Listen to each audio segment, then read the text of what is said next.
Button, hold on. There's a button I have to press before we start. So welcome to the Lake Bluff District, School District 65 Board of Education regular meeting for August 28th, 2018. Julie, could you please take the roll? Sure. Susan Ryder. Present. Philip Hood. Present. Mark Berry. Present. Leanne Charlo. Present. Julie Gottschall, present. Richard Hegg. Here. John Rosen. Present. Okay, we are all present and accounted for, so we have a quorum, we can begin. So if you would, please stand and join me in a pledge of allegiance. Pledge of allegiance. To the flag of the United States of America and to the republic for which it stands, one nation, under God, indivisible, with liberty and justice for all. Thank you. We'll begin our meeting tonight with the opportunity for public comment. If anybody would like to address the board, please do so now. Not seeing anybody, we will move on to give the board the opportunity to add a discussion item for tonight or a agenda item for a future meeting. If anybody has anything they want to bring up, please do so now.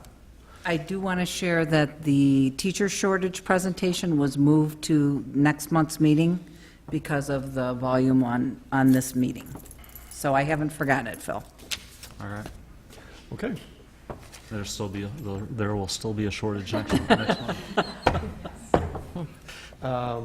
So we're going to begin with reports, and I believe that our two principals are going to tag team a report for us from both Yes. schools.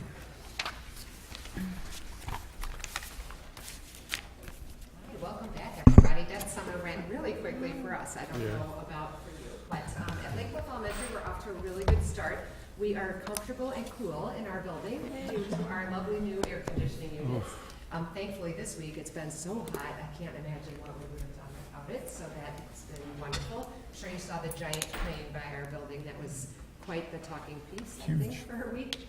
The other improvement is our office space, which really is amazing. All the security works really well now, where visitors just come straight into the office and cannot get out into the school without being buzzed out. Plus, the way it's been reconfigured is really a much friendlier, open, and welcoming space. So if you have a chance to stop by, especially those of you who know what it looked like before, please do, because it looks really great. Is there a door through the old teller window? There's a door there, and then they added another door back behind where Alice's desk used to be. That's the door that then people are buzzed out of. Okay. Then there's another door that leads straight into the nurse's office. So if parents come in, get buzzed into the office, and they need to pick up a student, then the students can just come straight from the nurse's office without having to cross paths in the hallway or having parents go out into the hallway. So it's really very secure. We're really pleased with it.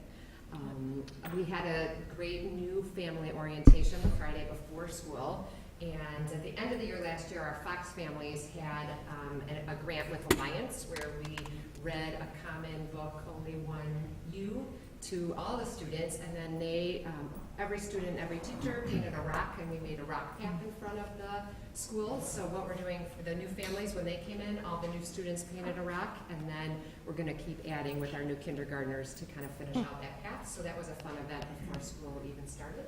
And then we're really enjoying our new pre-K3 classroom. So we have an additional 14 students that come in the morning for pre-K3, and they are off to just a great start. Hardly anybody crying, so knock on wood, it's been amazing. So that's it for Lakewood Elementary. All right. We're off to a great start at the middle school as well. I always enjoy seeing the difference between the first day of school at Lake Bluff Middle School as compared to the elementary school. The middle schoolers tend to play it a little more cool. They don't like to acknowledge that they're excited to be there, but they'll tell me kind of behind the scenes, I'm glad to be back. I had a lot of that, which was exciting. Parents, of course, play it cool as well. Some of them, of course, want to be there on the first day, and they masquerade as if they're walking the dog. It just happens to be the moment that school is starting. A few were taking pictures through the car window as their sixth graders approached. So that was cute, and we appreciated their respecting their students' feelings, I suppose, on that. I do want to also thank Mrs. Quick and our Bluffer ambassadors, our group of students that she trains, not only to work with students that are new to the building throughout the school year. They greet they greet families who are coming for our concerts, handing out programs, but they also did a new family orientation on that same Friday that we did the elementary schools. And I think that's a great way to welcome new families to our building, to our district. And that's new in the last few years. Got a lot of positive feedback. Also would like to thank the PTO for supporting that effort. One other thing that Margaret and I offered to speak on both of our behalfs will be, Margaret and I will be covering with parents during curriculum night, is just setting some expectations and some understanding for parents as it relates to communication, most specifically email communication. One of the things that we've identified is kind of a real stressor for our teachers is that burning desire to be responsive, to get back to parents as quickly as possible via email, but keeping in mind that their primary responsibility, particularly during the school day, is to be working with kids. So one of the areas of guidance that I'll be providing parents with is just keeping in mind that if the message that they're sending is time sensitive in the sense that they need a response or feedback within 24 hours, then I'm encouraging them to call, touch base with the office. Really the guidelines that we're providing for the teachers is to do everything they can to get back to parents, respond to a parent email by the end of the next school day, with the understanding that they may not have a planning period or another opportunity to respond to email before the end of the day. Even if it is just to say, hey, I got your email, thank you, I need a little more time, just to acknowledge the receipt of that message. And then also helping parents to understand that there are some types of communication that are certainly appropriate for communication, and by all means they can feel free to use that email as a means to set up a time to talk if it's going to be a more in-depth conversation or something that might be misinterpreted via tone in an email message. So we'll talk about that during conferences, but I just want to represent our staff and our teachers because I know that they take very seriously that need to communicate with parents and communicate effectively. So thank you. If you have any questions for either of us, we're here. We're excited to have the students back. It's great to have staff back in the building, but that first day with students is definitely what we look forward to. Good, thank you. Okay, so we don't have a PTO report, no Alliance report, nothing from our Director of Finance. Oh, no, Jay has something. Oh, it says no report right here, okay. Hi, Jay. I was just going to talk about the installation of new projectors at the middle school. There was a board report in your packet describing the project. When we did renovations of the middle school, we replaced the classroom projectors in all the new areas that were remodeled, and we didn't get a chance to do all the old areas, so we're sort of catching up on the whole building up to the same level. So we installed 10 projectors in the remaining classrooms because they were at the end of life. The bulbs were burning out. We created new short-throw projectors that are interactive, so all the classrooms now are the same. We went out for a request for proposal for 3 different companies for the installation, and we went ahead and did this. We chose CPS because all of the bids were about at the same price, but CPS could do it on the quickest timing. We wanted to get this done over the summer before school started, and we didn't have a board meeting to approve it, so we're sort of bringing this to you now after the fact for your approval. Basically, the installation cost was about $30,000. The projector cost was $18,000, and so the projector was purchased, and these were all installed at the first couple of weeks in August, and it is included in this year's budget. And they will approve that with bills tonight? Okay, Everyone, yeah, there should be a roll call for approval. right. Anybody have any questions for Mr. Khan? Thanks, Jay. Kevin, Dr. Rubenstein.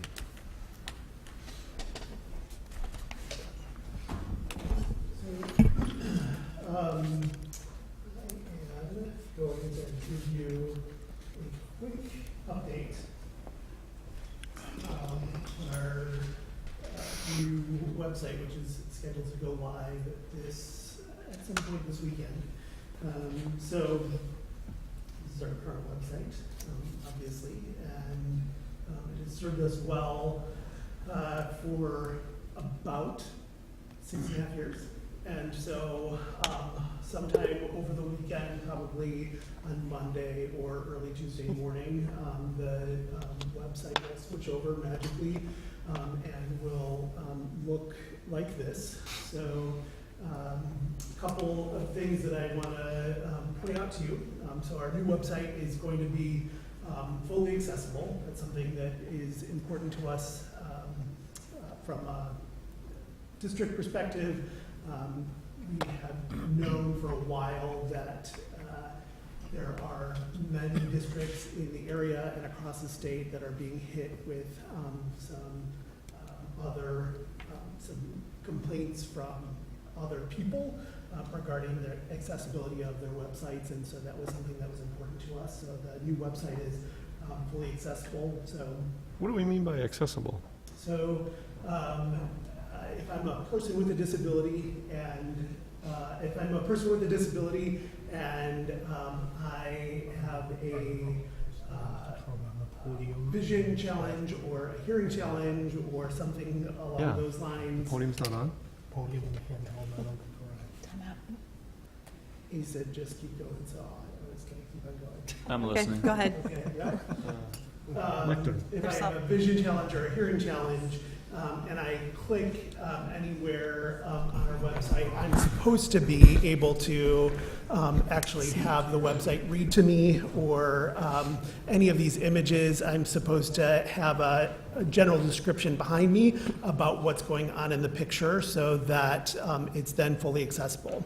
Also, on our board meetings, whenever they get put onto our website, I am supposed to be able to click on something and have it be closed captioned automatically. Oh. So that was not something that was there before, and so that is being done now.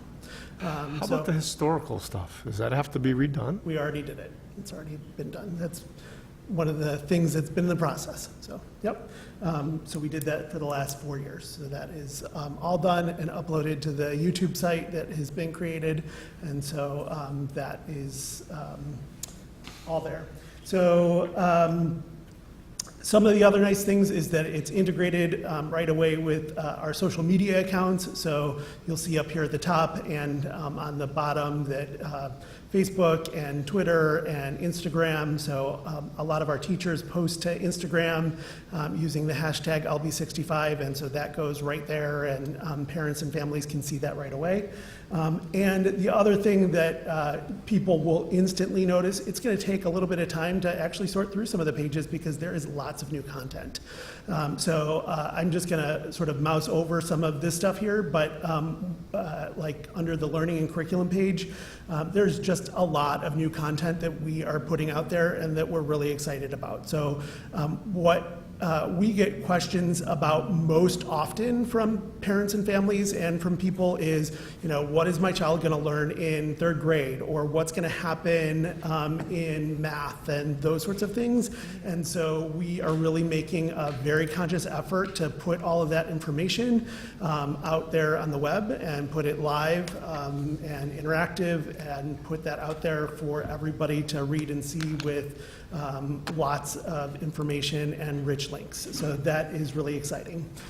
Right here on our front page, just a couple of boxes. So these are actually live links. So this box right here is, it says our future. And so if I click on that, it goes to our strategic plan page. By the time this goes live, we'll have actually our new dashboard fully updated and linked and all of that other stuff. So the strategic plan will be fully integrated and all of that other stuff there. One of the bits of feedback that we received in the community survey from the spring was that people wanted us to be very transparent about our finances, and so we put the finances right there on the very front page. And so the finance and operations, just about anything that you could possibly imagine is all right here. If I click on financial information right here, I can get all of the budgets. I can get Jay's proposed budget, and it is all right here. As soon as the board approves it, Jay can actually move it to another folder in Google Drive, and it updates instantly on the website, which is pretty exciting. So that is kind of a nice feature to the website. And then the news and information, and so this is actually the same on all 3 sites, though we can customize what news and information is seen on each of the 3 sites. It's also the same as on the bottom here, and then teaching and learning, which is sort of our bread and butter. As I scroll down, there are some quick links. So join our team, that's our human resources. Register for school, that's obviously registration, our staff directory, and find a staff member, and then pay student fees. Our district news and the district calendar is all still right here. You can subscribe to the calendar the same way that you have been able to. There are some accessibility features built right into the calendar that we had to build right into the calendar. So you have to be able to view it in monthly view. You have to have it as a printable format that they actually build for us. And then we also have our one-page calendar and our 1920 framework. For those of you who want to, you can subscribe to the news so that anytime the website news gets updated, you would get an email news link. And so that would go right to your email. And then at the bottom of each of our sites, it looks the same. And so you will see that it has a highly visual overview of our other buildings. So I'm going to click on the elementary school site. It's pretty similar to the main district site with a few minor changes. So pretty similar look and feel. The inside LBES, I'm going to take you to a team page. So I'll go to a pre-kindergarten team page, and this is just the pre-kindergarten team. So they have, and I just put up their newsletter here tonight just to show you guys how this is going to work. So on everybody's page, they have the teachers who teach at that grade level over here on the right. Over on the left, they have their curriculum information, a link to the library, because there were lots of links to online learning resources and that sort of thing. And then below that are their newsletters that the teachers are updating every week. And so that's updated right from their own personal desktops. And then at the bottom are pictures of our kids and current pages and all of that other stuff.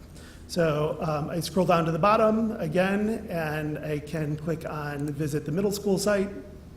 And this is what the middle school website looks like.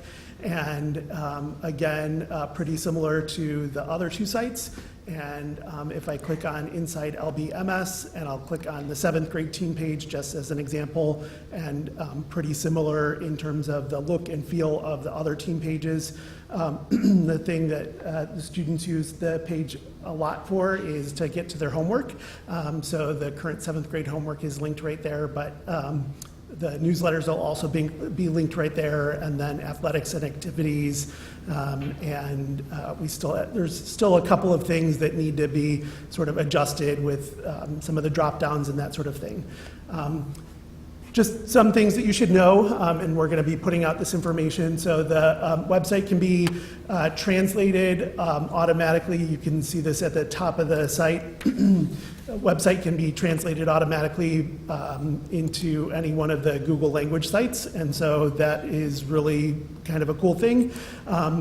After 2 weeks, you're going to be able to search the site. Google takes about 2 weeks to update itself. If we put the Google search engine onto our website anytime between now and then, it would direct everybody back to old pages on our website. And so we don't want that. So we'll put the Google search engine up in about 2 weeks. And then probably, I would say, late October, there will actually be a mobile app that goes along with this that has all of this same stuff that is available right in the palm of your hand and is very, very user-friendly. I have a preview of it, and I've seen it, and so it's really kind of a cool piece of equipment that will be able to to use. So one final thing that we just rolled out to the teachers that is tangentially related to the website is this staff intranet. And so anybody who has a Lake Bluff 65 Google account, we have built this intranet, and so it is just everything that the teachers would need to know in terms of their pay and benefits and purchasing and technology and that sort of thing. And that's linked at the bottom of every single website. So when you see that staff intranet, that's what that is. So all of that is right there, and that should go live at some point this weekend. That's great, very impressive. nice. Yeah, That's it Really does. clean looking. fantastic. I like it. It is a very clean look. Great. Right. So you want to transition right into part B? You're going to do the the updated? We're going to do enrollments in September. Oh, I'm when we do sorry. 6-day. Yeah, absolutely. We made that decision. I apologize. So. Yeah, no worries. So you're looking at me like, part B? I was going to say, What are we Part B, talking? what am I doing? I would be happy to. I think I'm an old. No, we just took that off today, Okay. so. No report for curriculum, no report from myself, and Dr. Sophie's going to have. There is a report on curriculum, we added that. Kelly's just going to give us a quick report on, Get it updated. you must have gotten an older one. I You just tried to downloaded it skip me, it's today. a new item, and you Okay, just I'll skipped show you. No. Welcome Here, use back, this. everyone. Oh, I've already You ready for me? got notes on here, Yes. maybe? Go ahead. Okay. I just wanted to update you on some of our summer curriculum work. So we're still busy over the summer, especially at district office and throughout Lake Bluff Middle School with construction happening at the elementary school. All of our summer work occurred in the district office and throughout some open classrooms in the middle school. So you can see we had 33 total projects that included 73 teachers from pre-kindergarten all the way through 8th grade. Variety of things happening. I think the summer is a really good time for reflection, creativity, and collaboration. Some of the bigger projects to point out, we had a couple days of Chromebook training with new devices. We wanted to make sure that teachers were ready and prepared to support students with those tools. Another item, just with our shifts to standards-based reporting, we had created a lot of time for teachers to continue to grow their knowledge there, to be prepared to communicate information throughout the school year. And one item that I think did not make the list was social studies. Kindergarten through 5th grade teachers created and developed units for social studies to be rolled out this year with some new social science standards. So a lot going on, and feeling really proud about just starting the 18-19 school year with some of this work under our belts. I think that's all I got tonight. Thanks, Kelly. All right, thank you. Do you have a report? I have a very quick report. We had a smooth transition to the beginning of the school year. The weather cooperated. The kids looked very happy. Surprisingly, in all my career, I've never had a first day of school with no criers, and we had no criers at the elementary school. Everybody just... Any kids, anyway. Any kids. Some of the moms cry, but we had no children crying, and they all just looked so happy to be there. It was fun to be there. I do want to thank Catered Productions and Susie Swirl for their generous donation to support our teachers on their Institute Day. Catered Productions donated cookies for 90 people the first day and 150 people the next day. Susie Swirl waived their delivery fee and setup fee and donated approximately $350. So we want to thank these people that supported our teachers, and we had a great beginning to the school year. That's very cool. Thanks. All good? Yep. I'm going to borrow, do you mind if I borrow this? No, 'Cause I not at think all. Mine is not current. Okay, so we're going to move on to discussion items and start with the 18-19 budget. Mr. Khan's going to update us on that, and just be reminded that we will be approving this on September 18th.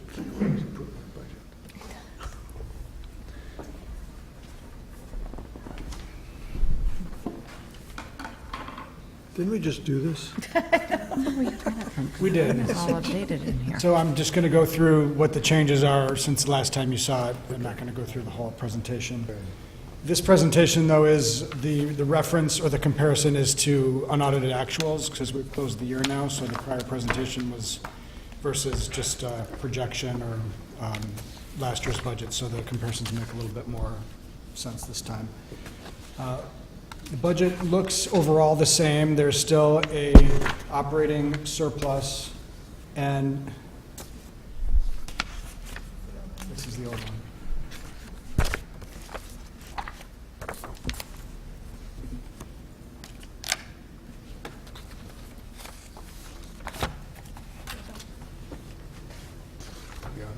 Still an operating surplus and a net deficit.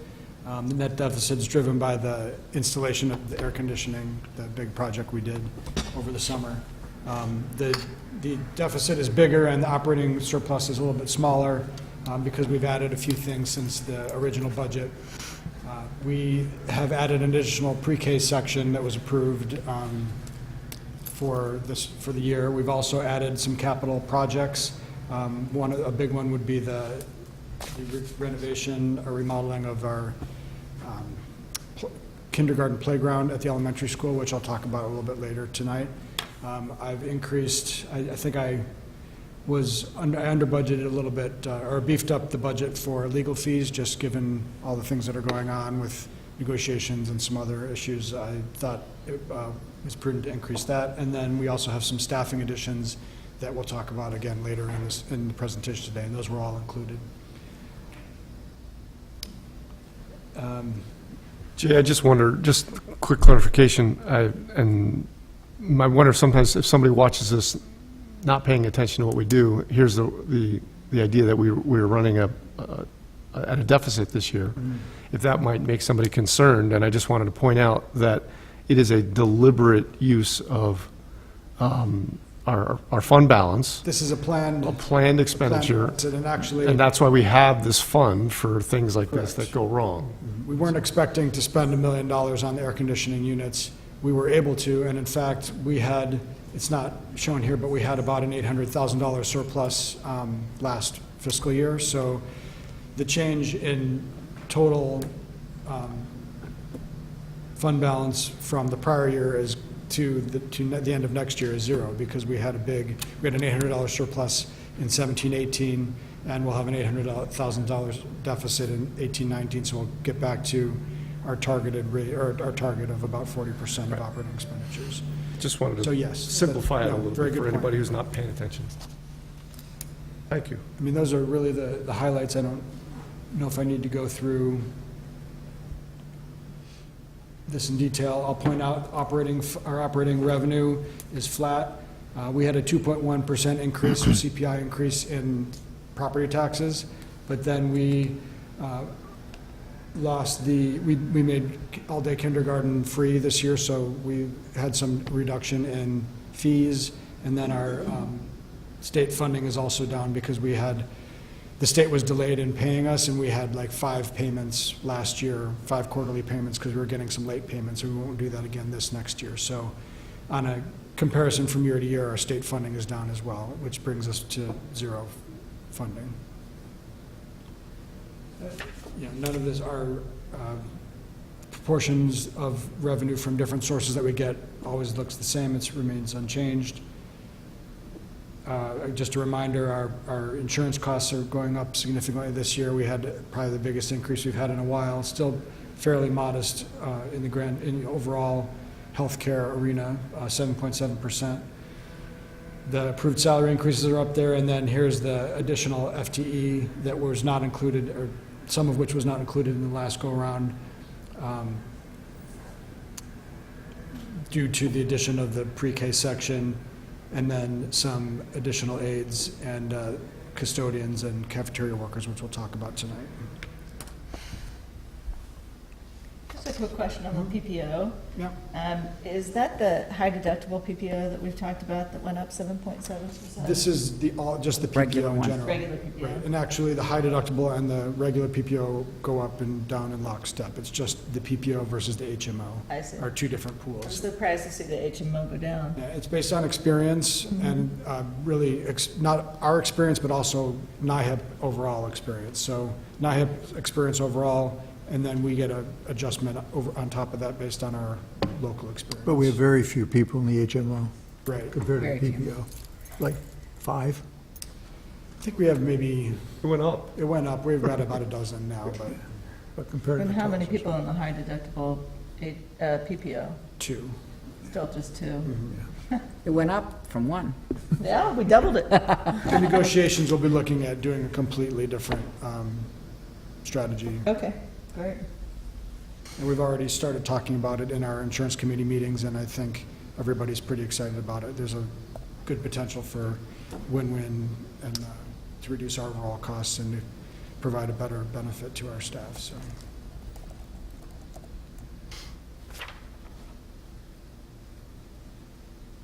So the 5% there is really a combination of the 3% for salaries and the 7% for benefits to a large Education, right. I extent. mean, if you look at the next page, the salaries are up 4%, benefits are up 10%.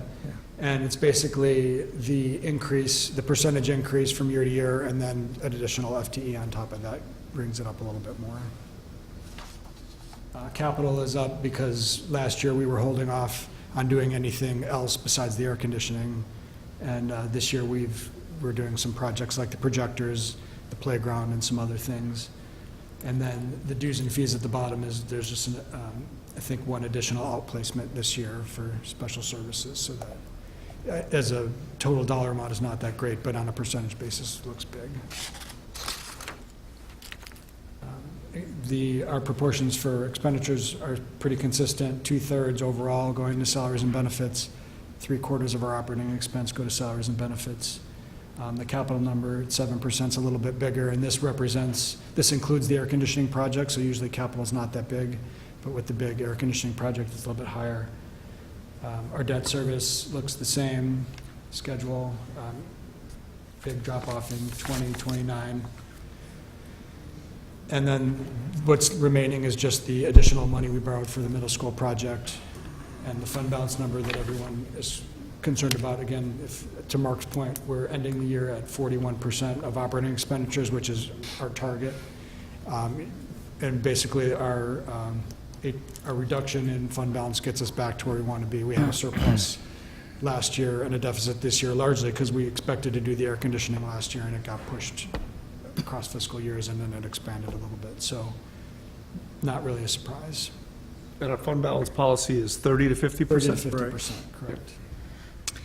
I think, again, if somebody's just tuning in, we started going through the parameters for the budget in May and looked at a draft budget. You approved the tentative budget in June. We wait for the actuals to come in over the summer, so this is the adjusted budget that Jay will be here on the September 18th meeting to go through during the budget hearing. And then he will be leaving for the rest of that meeting because it's actually a Jewish holiday that evening. So he will not be here for further discussion after the budget hearing on that Tuesday. So certainly if there's any questions, today or the beginning of that meeting would be the time. But we do go through this several times for all of you to take a look at it. I also wanted to applaud, I heard from several parents on the update that I sent out the first week of school detailing why we replaced the air conditioning units. And many said, we kept waiting for, okay, so what are we going to have to pay more for to pay for the air conditioning? And I shared that we had a surplus in the budget. We really did work hard. Once we realized that the air conditioning units needed to be replaced, everyone tightened up their budgets, and I think that kind of played in here too. Jay, you did a great job with all your numbers. Everyone pulled together as far as saving some money. Kevin, tonight with the website, we can't wait to roll that out. The buildings, Kelly did a great job running all the curriculum things this summer. The principals have managed their buildings. Everyone has worked really hard, and you see kind of the impact of that, because $1 million is a lot of money to try to figure out how that works when you're not counting on it. So you guys all did a good job. Anybody have any questions for Jay? Thank you, sir. All right, Jean's going to talk a little bit, Dr. Sophie's going to talk a little bit about the next joint annual conference that happens every November. I'm coming for feedback from all of you. The Illinois Association of School Boards, Illinois Association of School Administrators, and Illinois Association of School Business Officials host this big conference in the city every year before Thanksgiving. And with some of you going off this year and new board members coming next year, we'll definitely have to attend next year, but I'm asking if any of you are planning on going, and if not, maybe the possibility exists that our board will not be attending this event this year, knowing we'll be attending next year. My only concern was making sure that we could still honor Terry Hodges, because the Hodges event will be honoring her retirement this year. I know I will go down, at least for that party. Jay and Kevin both have association things they've got to do, so I'm sure they're attending. But if none of us is attending, I can cancel several of the hotel rooms and save us some money. I'm out of town, so I will not be attending. Right. I won't be attending. Have they announced the the classes that they have on the Friday prior? Do you know? Yes. They have, that is out there? Shelley now? can send that out. Yeah, because sometimes there's things that are good that maybe, depends on what's offered. I think it was, I attended it the first 2 years. It's worthwhile for a new board member, and like you just indicated, if there are any specific classes that you have an interest in, it's worthwhile. Otherwise, after going twice, I felt like I was fulfilled. Well, and I bring that up because then I think Shelley and I can work on canceling some of the rooms and saving some money, so. Can I move right on into the next thing, because it's going to be a very short discussion? Policy committee. Actually, the facility. Oh, facilities. Next on your agenda is this facility report, and Craig will be attending our meeting in September, but I wanted all of you to see it and have time to look at it and come up with questions. I really wanted it to be public. This is the one document since July 2nd of 2012 that many people in the community asked me for. And so it's taken 6 years, but we finally have it. Yeah, since we've been on the board, it's Yeah, been yeah. discussed constantly. It's really well done. I mean, White, again, just meets and exceeds expectations in my estimation. It also points out that the drop-off that we see in the bond funding,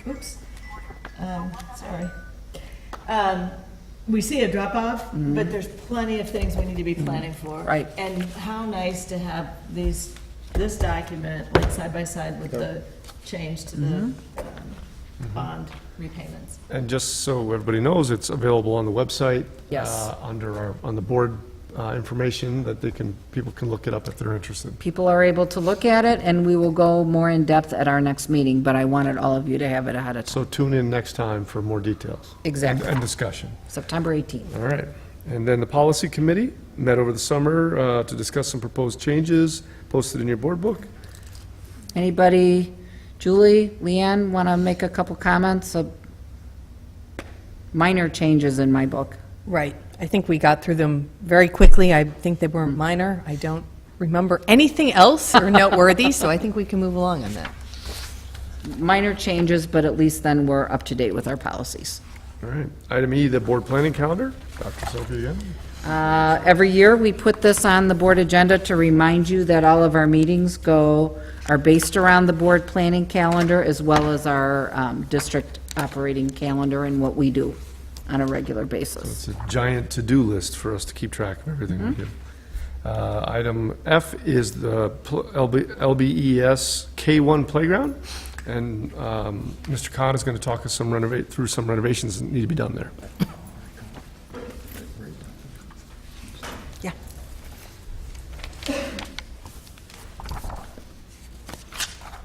So you have the background in your board packet. We've had some new students come to our school who have some mobility issues, and was brought to our attention that our playgrounds were not accessible to all students. When they were put in, they were not really in compliance with the American Disabilities Act, and right now although there are different pieces of equipment that are accessible and able to be used by people of all abilities, the area surrounding them is basically full of rubber mulch, and it's very difficult to walk if you, or to get to if you were in a wheelchair or needed to walk or something like that. So we've been looking at options for addressing that. In addition, the rubber mulch that we're using is controversial, and we get lots of parent concerns about the health and safety of that material, so we're looking at, in conjunction with this project, replacing that and putting in wood chips. So we brought out actually the company that put in our playground initially back in 2009 to give us some options, and you can see there's basically several options. What we're looking at doing is putting in a poured-in-place rubber surface. I think you've seen it. It exists in the playgrounds that the Park District have just put in, and it's pretty common now in playgrounds. It's a poured-in-place rubber surface. It drains very well, and then in the other areas, putting in wood mulch. And so we had them come out and look at our equipment, and if you can see the pieces of equipment to the right, those three over there are not really able to be used by people with mobility impairments. So the recommendation was to not to do poured in place for the whole area, because it's very cost prohibitive or very costly, and those are pieces of equipment wouldn't help for somebody to be able to get to, because they really don't use them anyway. The piece of equipment that they do use is the big one in the center there. And so there's two different options. This one basically is a island to get you, or it's like to pave a walkway so that you can get to the front of the equipment so that you can get onto it. This option is 1,300 square feet of poured-in-place material, and then they would dig out the rest of the rubber mulch and replace it with wood mulch. And then the second option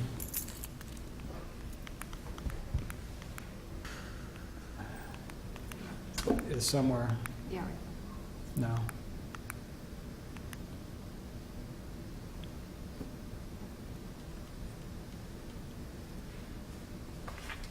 That's it, sorry, go back. Right, yeah. This would be the second option, which would, instead of just going around the front of it, would basically go around the entire piece of equipment with the poured-in-place rubber surface. And so the difference being, the people would be getting on and off the equipment in that front area, and coming off on the slide area, but this would give them access from basically the building and the hard surface on the right to get to that piece of equipment. This would also cover the back area, which is not a requirement, but it's another option. It would basically double the square feet of poured-in-place material and increase the cost. So we were recommending the first option, but we wanted to bring you both to look at. And the cost differences are, I think I've outlined the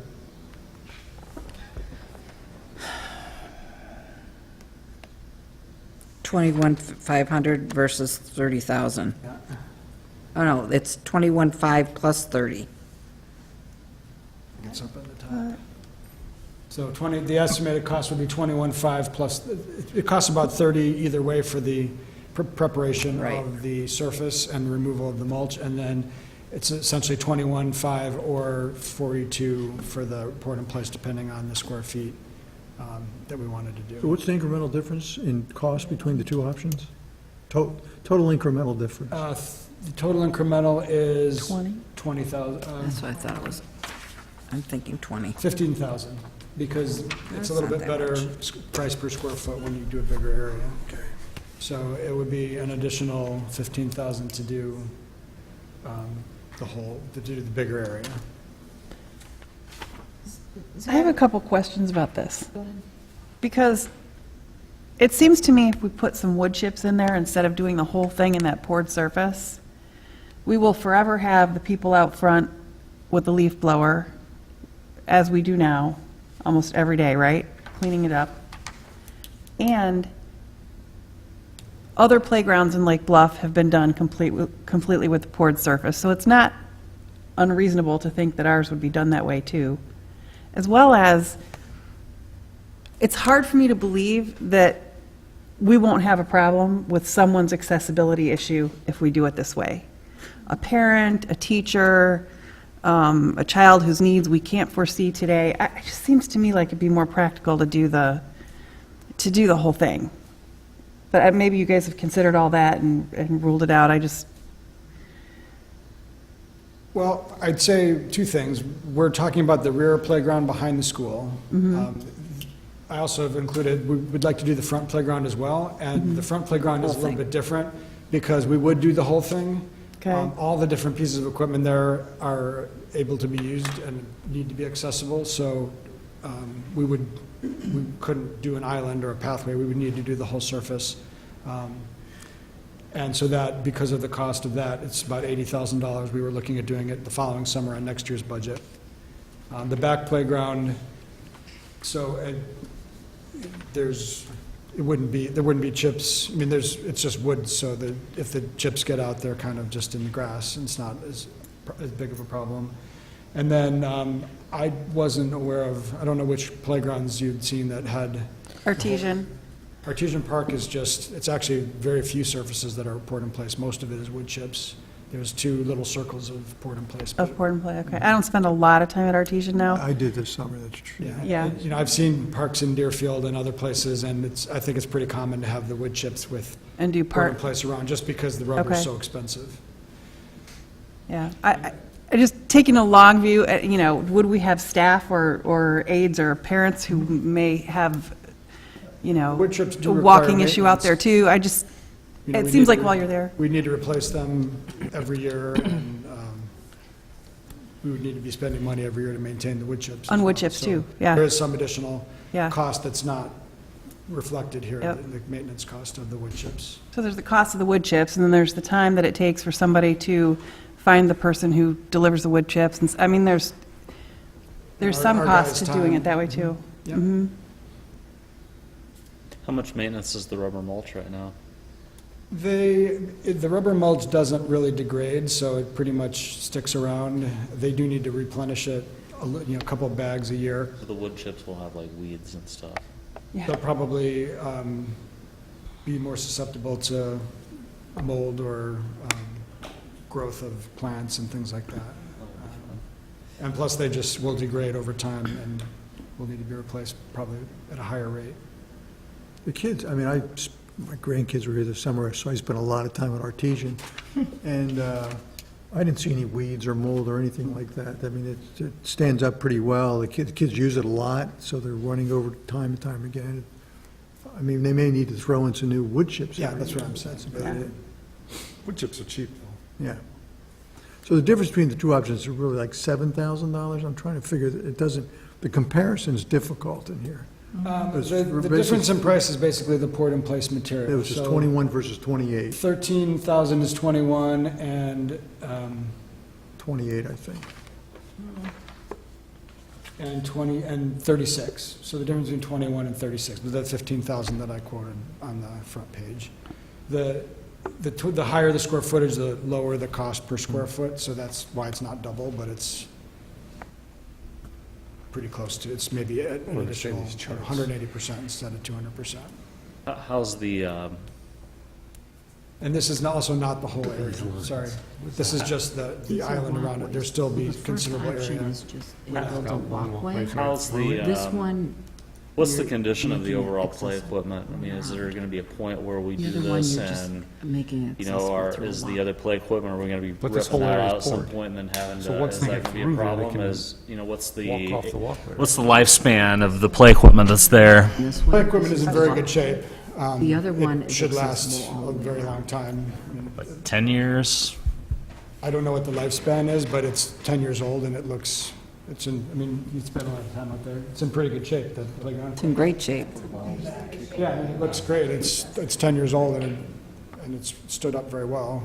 The only things that could need to be done would be to add more accessible equipment in other portions of the playground. You can lower bars and things and or you can add handholds and like. So that's kind of the thing that I'm going toward is we have this surface and then you come back to me or the parent comes in and says, oh, you know what, we really need, you know, they can get there now, but there's no accessible equipment.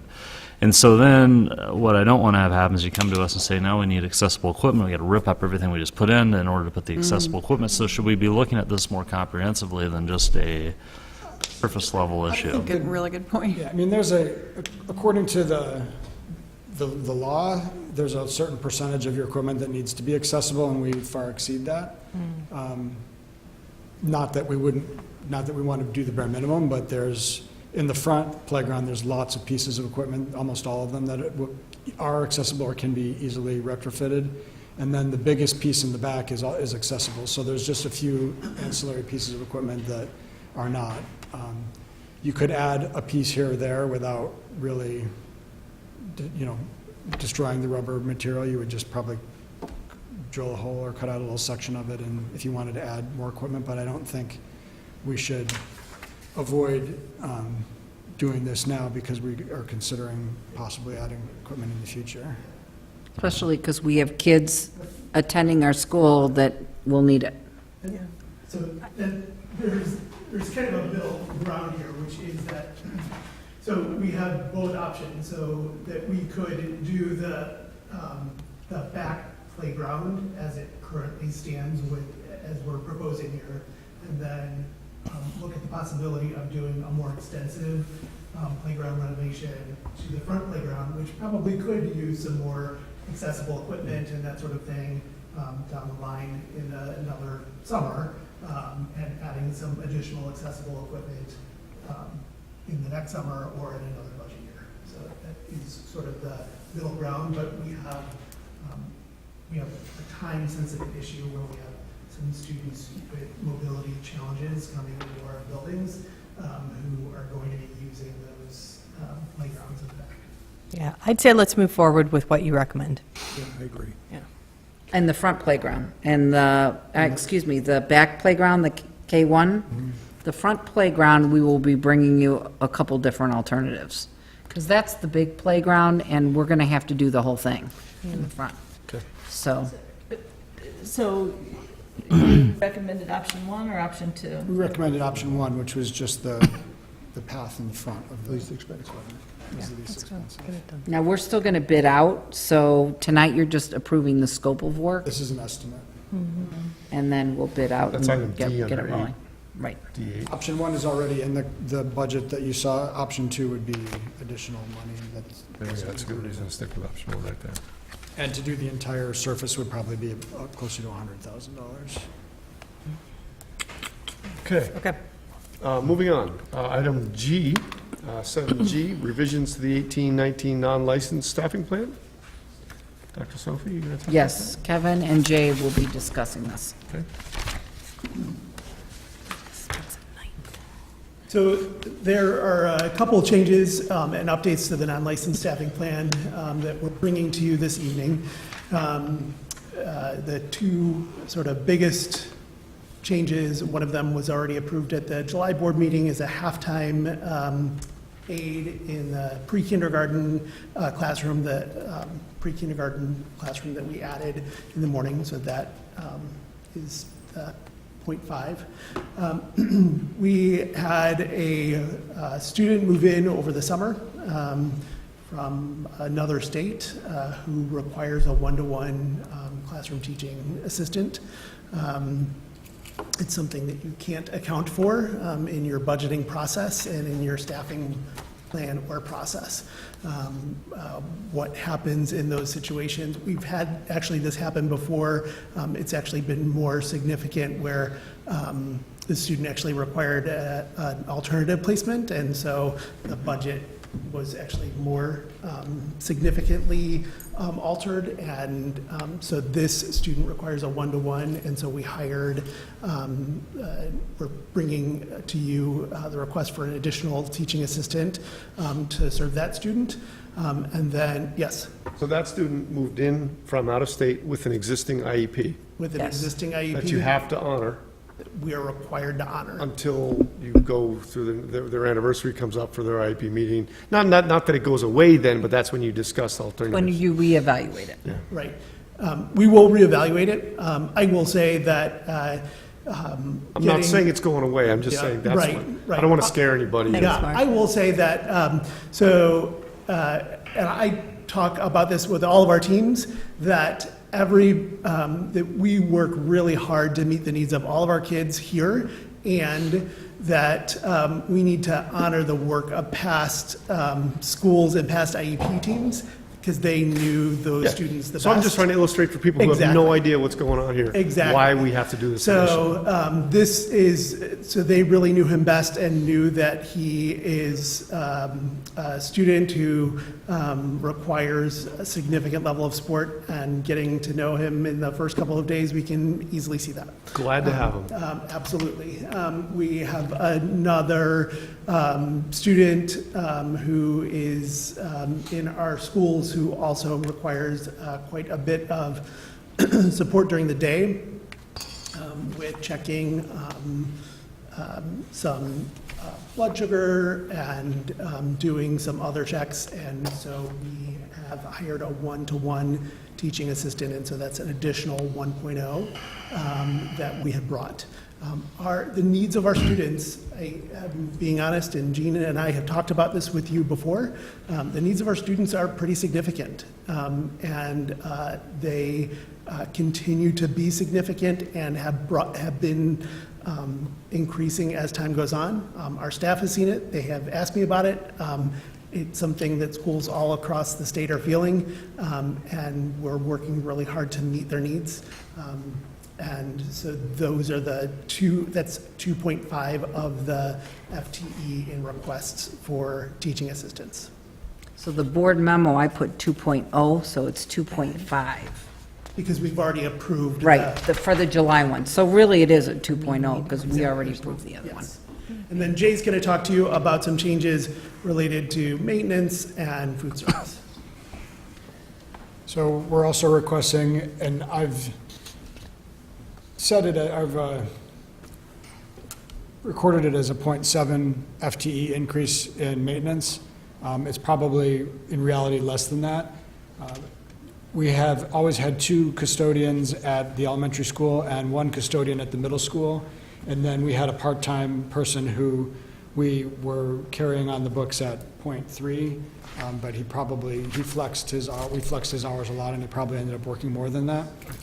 I don't know if you recall, last year, we came and asked for a 0.5 FTE through GCA. So we were going to do an outsource instead of hiring someone.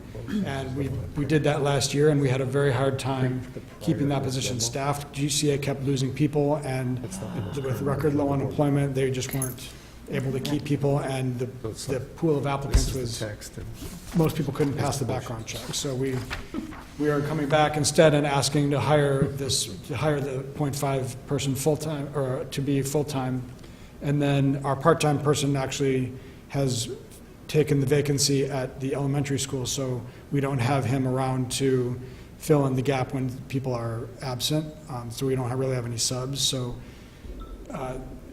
we need to increase the staff, one, just because the demands at the middle school are more significant after the renovation, and we need more people, and then 2, to fill in the gaps when people are away. So the net cost was probably only going to be about $15,000 in benefits, because we've already been paying part-time people and GCA. So it's not really a cost increase, it just reflects an FTE increase in the chart. And then for food service, we would like to hire a full-time cashier. We've existed for many, many years with volunteer cashiers provided by the PTO, and we really appreciate their service, and they've done a good job for us. And I listed a bunch of reasons why we would like to go with a full-time person who's an employee. I'm sorry, a part-time person. She would be 3 hours a day just during lunch periods for 0.4 FTE. And then we're going to be reducing 0.2 from our food service server. But the primary reason is confidentiality. We have a lot of free and reduced kids who attend the school, and the cashier is exposed to that information, and that's confidential information. And then also, Not appropriate for volunteers. not appropriate for volunteers. Having volunteers in the cafeteria puts them in kind of an awkward position when they need to discipline kids, or when things are not working right. So, or, when kids have low balances or things like that, they really, it puts them in an awkward position because they're parents, and they know the kids.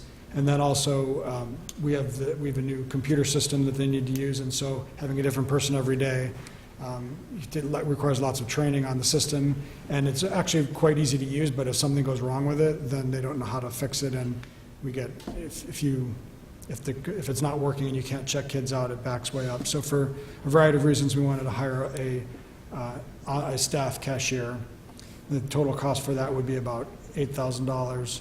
And then we're also only reflecting a 0.2 increase because we were estimating the FTE of our part-time people, and as we've looked at historical hours worked, we've really discovered that they're not working at the FTE that we've said. So we'd have a 3-hour cashier and a 3-hour food service coordinator. And so that would be the increase.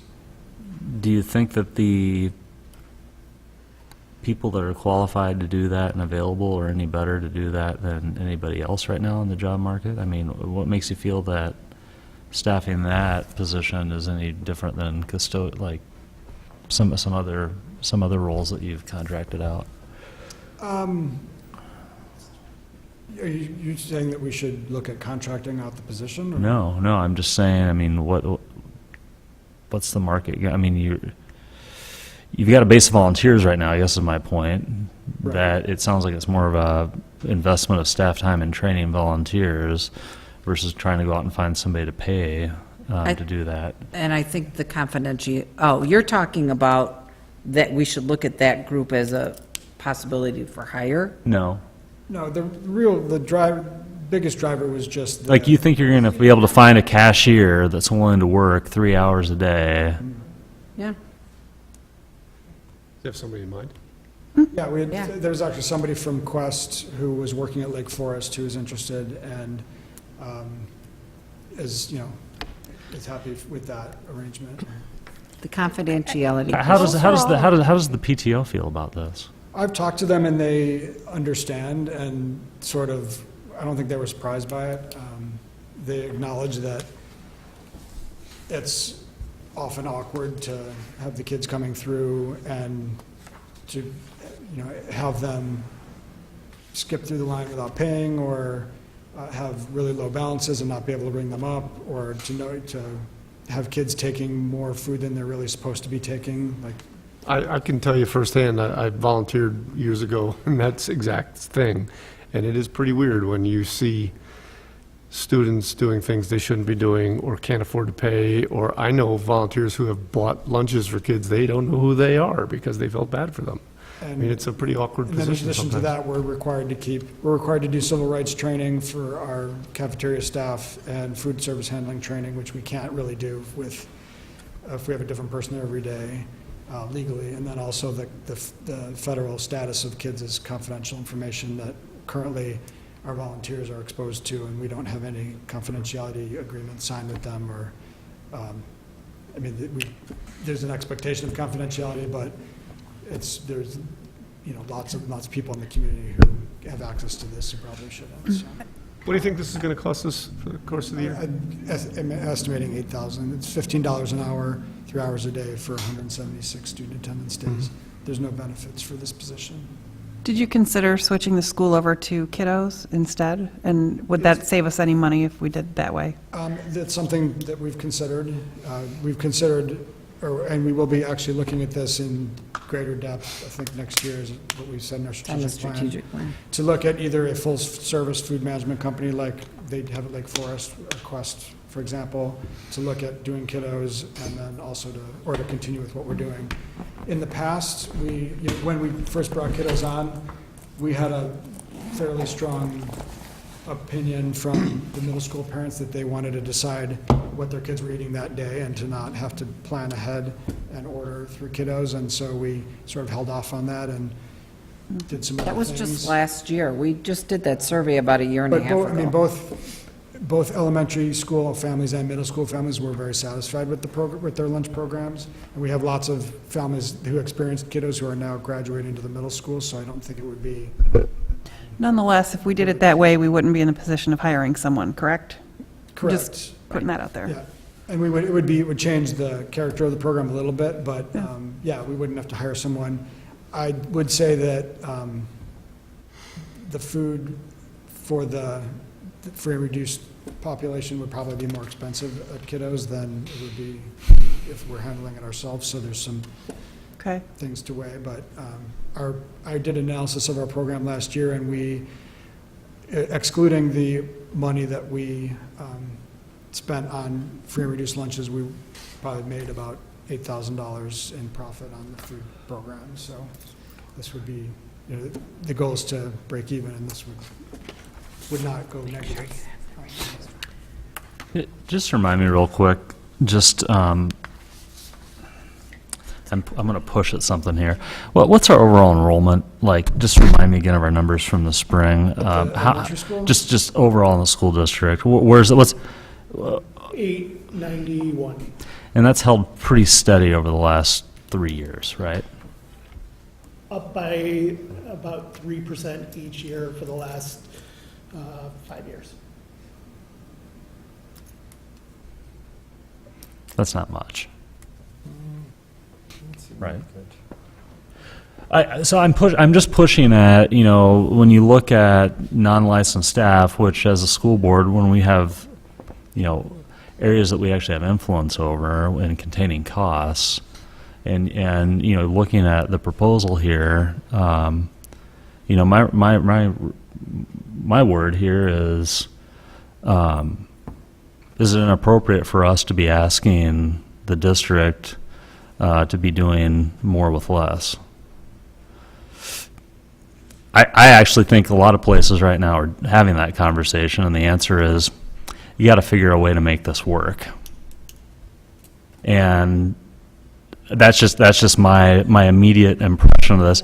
There's lots of stuff that has to get done, but when we hear talk about teachers being able to take time off during really important times of the year, it just doesn't sit well. I mean, I think I don't know. I just think that in representing the taxpayers, these are the types of questions that we need to be asking and pressing you as the administration. Like, what other alternatives are there than to us just saying, sure, spend the money, bring on more people? And I agree with your comments. Of the 4 positions that you've put forth, I mean, I sort of get it with the food service, and I understood with the first student who we have to honor the IEP that exists. With the second student, I didn't, and you probably didn't give a comprehensive overview, but it seems to me that the one-on-one ought to be very sparingly given, and I didn't hear anything in what you said that would make me think that that was necessary in that particular case. And then we've got... It's required by IEP also, isn't it? But did we do that IEP? I mean, are Absolutely, we? we did. yeah. Okay. And I will stand behind every single staff member that we have put into every single plan that we have put in there. We work really, really hard. I will say that I am not coming to the board and asking frivolously for more staff in terms of teaching assistants. And I know that in talking with Jay and Dr. Sophie, that he is not coming and asking frivolously for more staff. That all of these are staff that are required to get the job done.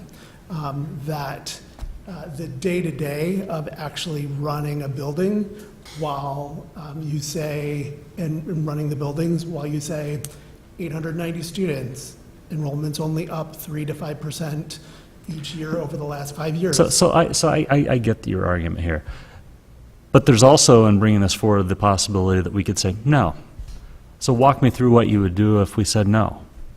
Like, what's the ramifications of a no? If we said no to the 2.5 teaching assistants, to any of these? then we will face lawsuits from their parents because we are not meeting their IEPs, and that will also cost the district lots and lots. That's really and not a lots of choice. An IEP is an individual education not plan. really a It's choice. it's a No, contract. I get what that is. I mean, I understand that. That's not an option when it's an Yeah, IEP. but It's not, it's a But- contract. Well, once it's developed, I just, and I don't know Board- what the has board gone doesn't get into. to Right, and I'm Us not, have I'm any not, say in IEPs. You don't. That's not what boards that's do. not what I'm trying to do. That's not what I'm trying to do. What I am trying to do. It's staffing the IEPs. Is just ensure that the right questions and scrutiny is being given to make sure that it's not being done, and frivolously was not the standard I would have suspected, but too easily. And I hear you with a lot of conviction telling us that you do this very mindfully and very carefully, and I respect that. So we'll take that. I will say that if at every IEP meeting that our IEP teams had a request for an aid that we gave into, we would have about 10 times as many aids in Easily. this plan than we do now. Okay, Right. okay. And I'm going to add, I think it's, as I shared before, I think the board needs to be very aware that the kids that we are getting are starting to have some very high needs. We save money by keeping them in the district primarily, and our amount of kids that have been outsourced and outplaced has gone down tremendously, because that is a huge expense. So all of this plays into that. I think, to me, what I'm hearing you say is questioning, I guess, the maintenance, which we've been bringing to you for 2 years. We knew we were going to evaluate that. We've been paying GCA, now we're going to pay for it on our own. Actually, that's not it. I have to defend this to people that would ask tough questions in the community. Me asking the questions of you isn't, I'm not questioning you professionally. I'm just Absolutely, no, expecting the I'm not. answer that you're giving me, which is the right answer. I'm not upset. I'm just expecting answers. Actually, what you said was a really good answer, that if you weren't as judicious as you are, you might very well be coming to us with a request for 10 people. You would. That's a Or good more. answer. Right. Yeah. So, I mean, I guess the corollary to this was, I'm glad you led with the financial decision that showed us that our fund balance is very healthy and that the district is doing quite well. You know, were we to encounter concerns in that area, I think the other corollary to this discussion may be, we have to do this, therefore here's where we can make cuts to cover this. Now, maybe we're not at that point because we are in a healthy spot and we just absorb this in the cost, and so that's a good thing. But that, you know, again, I do think that's the job of the board, is to ask those questions and look for those responses, so. That's fair. Yeah, I wasn't questioning teaching assistants out of that discussion, but I still feel like if there's a way that we bring in food, I mean, essentially, we're bringing in fast food, so if you deal without hiring somebody for $8,000, that makes more sense to me at this point, unless, you know, there's more information that I'm missing, but It is taking nothing away from the first two requests, the food service, how different it is that we serve the 500 or 600 kids at elementary and the 300, let's call it, kids at middle, and requiring almost a full FTE. Almost a full FTE 0.8 total. at middle and 0 at elementary. That's what doesn't quite line up for me. The rest of it, I mean, I guess the other piece on that was, when I first moved to the district, we didn't have any of this. We just had, you bring a sack lunch, right? And then the PTO sponsored what, kiddos? No, And- well, at elementary, it was just bring a sack lunch. At middle, they've always had this We've program, always had and it this. was All right. just cash, volunteers taking cash, and And there were some things that were not being done. yeah. and then, yeah, also That we, needed to be done. legally, we were supposed to be addressing or providing for certain populations that we weren't.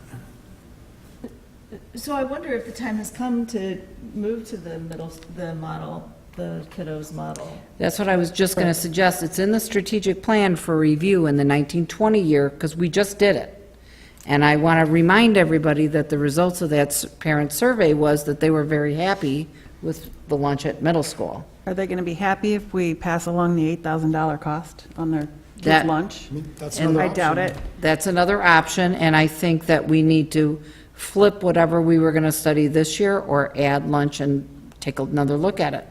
I will say, I didn't want to run a food program. I sort of went kicking and screaming, and, you know, I didn't want to rock the boat because everyone was happy with what they had. So this is not. Jay would love to do that.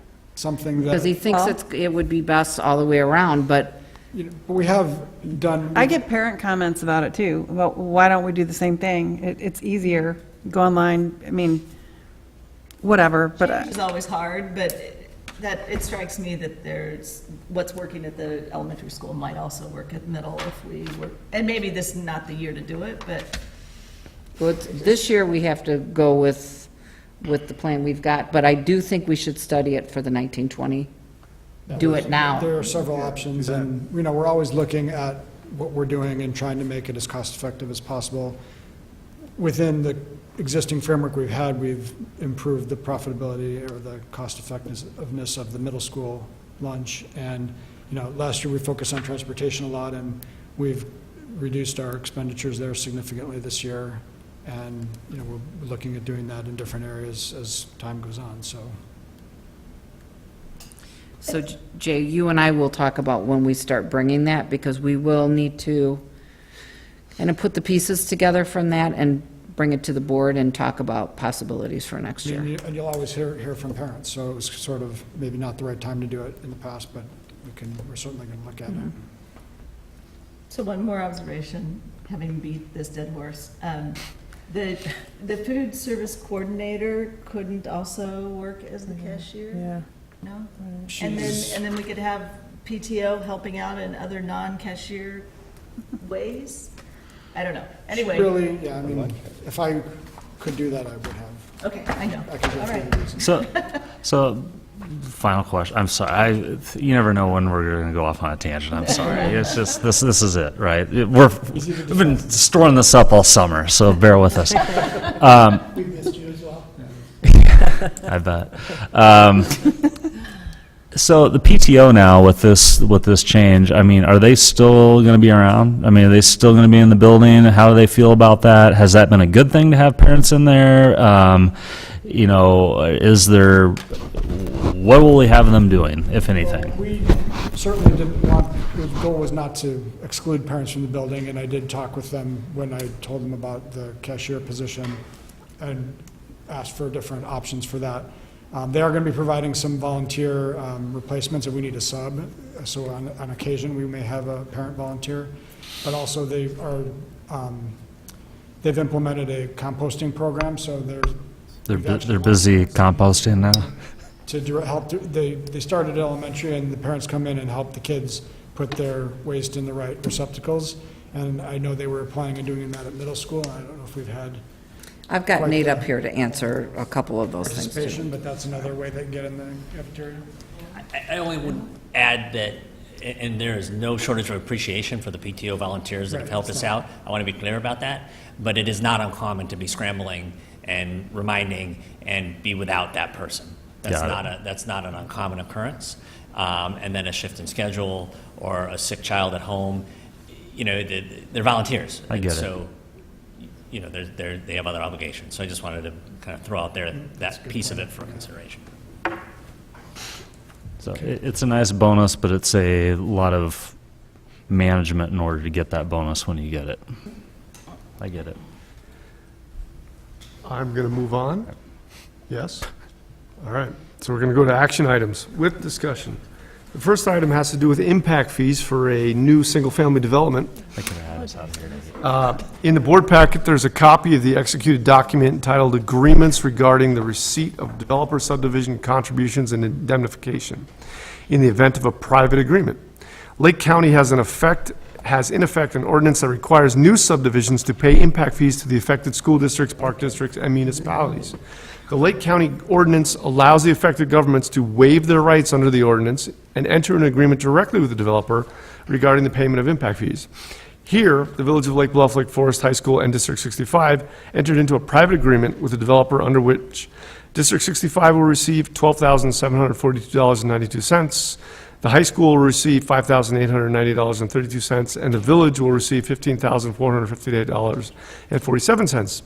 When the government bodies enter into a private developer donation agreement, the Lake County ordinance requires the execution of the enclosed agreement. Any questions, comments, or concerns? According to James Levy at Hodges, this is a formality, but he said, if I'm conservative, which I am, he said, get board approval on it. Not hearing any questions, I'm going to say, ask for a motion. Only, are we giving up anything to get this money? I mean, was there another option where we'd get more? Or is it- No, what we're doing is making sure we're getting what we deserve. Okay. Sounds good, huh? Seems like he just came out of the blue. The theory behind it is that new property in the area will bring children, which will bring expense costs, so this is to offset the increased cost to the school district. How many houses? This is one, right? I thought this was one. This is just one house, but each property that is approved would have a similar agreement. They're subdividing a larger plot into I thought it was 3 or 4, I don't know. 4, and this is just one of those lots. So we could expect to have 12.5 again when another house is approved, or is Yep. There's a this? formula they use based on house and square footage or something. Easy revenue. And we use the same agreement, so you may see these throughout the course of the year. Bring them on. So may I have a motion to approve the ratification of impact fee May I have a motion to approve the ratification of impact fee indemnity agreement? So moved. Second. Roll call vote, please. John Rosen. Yes. Leanne Charlo. Yes. Julie Gottschall, yes. Richard Hegg. Yes. Philip Hood. Yes. Susan Ryder. Yes. Mark Barry. Yes. 8B has to do with the budget hearing and public notification. We'd like to set that for September 18th, 2018 at 6:45. Public notice will be published right after the board meeting in a variety of different locations per the previous discussion. Any questions or comments about that? Just one comment, that the public notice was already posted because it was required to be 30 days in advance of the public. Okay. And this is at our next meeting, right? We're going to be approving that budget. Yep. Any questions? Okay, may I have a motion to approve the 1819 budget hearing and public notification to be held on September 18th, 2018, 6:45 PM? So moved. Second. Can I do all in favor? Leanne Charlo. Yes. Julie Gottschall, yes. Richard Hegg. Yes. Philip Hood. Yes. Susan Ryder. Yes. Mark Barry. Yes. John Rosen. Yes. I was going to try to do an all in favor on that, Julie. Oh, I'm sorry. That would have been a better idea. This next item has to do with the approval of the Lake Bluff Library Intergovernmental Agreement renewal. We've had this agreement in place for 3 years now, I believe. This is the 4th one. Fourth one, for a total cost to the district of about $1,000. Any questions or comments on this? It has been a wonderful agreement. All of our students benefit from it, and we look forward to it continuing on. May I have a motion to approve the Lake Bluff Library Intergovernmental Agreement renewal? So moved. Second. Roll call vote, please. Julie Gottschall, yes. Richard Hegg. Yes. Philip Hood. Yes. Susan Ryder. Yes. Mark Barry. Yes. John Rosen. Yes. Leanne Charlo. Yes. Item D, the approval for the scope of work for the LBES K1 playground, as discussed earlier under discussions. They're asking for the board to approve the renovations. As discussed previously, I think the total in that case was about $21,000 is the estimate, Jay? It was, More than that. is 50, a little over 50. Oh, that was the, I'm thinking of the different, sorry. Any questions or comments on that? May I have a motion to approve the scope of work for the LBES K1 playground? So moved. Second? Roll call vote, please. Richard Hegg. Yes. Philip Hood. Yes. Susan Ryder. Yes. Mark Barry. John Rosen. Yes. Leanne Charlo. Yes. Julie Gottschall, yes. Item E has to do with the revised non-licensed staffing plan. In this case, we're talking about 1, 2, 3, 4, 5, 6, 7 items. No, the non-licensed staffing plan was the plan that Kevin and Jay went through, the addition It's of, not this. no, this is the personnel report. Oh. Okay. So it was in the discussion area, and it is, Personnel report. Don't have to summarize it? it's the staffing plan It's that, just the Spend plan a half hour itself. talking about that's it. all you're doing. All right, I'm sorry. So may I have a motion to approve, any comments or questions or concerns about the non-licensed staffing plan? So may I have a motion to approve the revised non-licensed staffing plan as Number of presented? concerns. So moved. Second? Roll call, please. Philip Hood. Yes. Susan Ryder. Yes. Mark Barry. Yes. John Rosen. Yes. Leanne Charlo. No. Julie Gottschall, yes. Richard Hegg. Yes. Motion is approved. Item F, personnel report.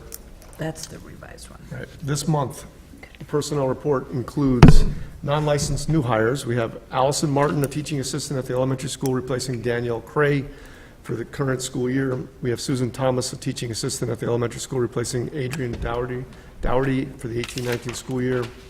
We have Mihaela Polander, a teaching assistant at the elementary school, replacing Taylor Sandstrom, effective August 28th. We have Taylor Sandall, a teaching assistant at the elementary school, a new position, effective August 28th.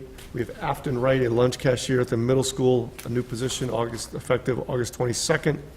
We have David Petkowski, a custodian at the middle school, a new position, effective August 20th. We have Jonathan Sticks in maintenance at the elementary school, replacing Tim Wallach, effective August 28th. Under license transfers, we have a Danielle Cray, 0.5 FTE pre-K teacher at the elementary school. This is a new position effective the 18-19 school year. We have a licensed new hire of Megan Kelly, a first grade teacher at the elementary school, replacing Kathleen Walsh for the 18-19 school year. And we have a licensed FMLA leave request for Joe Jaxie for requesting medical leave for 6 weeks at the middle school effective 10/12/18. Any questions, comments, or concerns? May I have a motion to approve the personnel report for August 28th as presented by the administration? So moved? Second. Roll call vote, please. Susan Ryder? Yes. Mark Barry? Yes. John Rosen? Yes. Leanne Charlo? Yes. Julie Godshall, yes. Richard Haig? Yes. Philip Hood? Yes. Motion is approved. Now we move on to the consent agenda. This month, the consent agenda includes the P-card report, the bills report, the impress report, open session meeting minutes from the July 24th, 2018 regular Board of Education meeting, as well as the treasurer's report. Is any of that, would anybody like any of that pulled out of the consent agenda for individual discussion? Our internet costs usually cost like $6,000 a month. I missed the question. Comcast? They do? Okay. Well, it's a lot of bandwidth. Costs about $6,000 a month, but we get a rebate through the libraries and the schools program from the federal government of 40%. Right. So it doesn't, our new one hasn't kicked in yet, so we'll actually take about 60% of that. All right. Anybody else? So I have a motion to approve the consent agenda for August 28th, 2018, as presented by the administration. So moved. Second. Roll call vote, please. Mark Barry? Yes. John Rosen?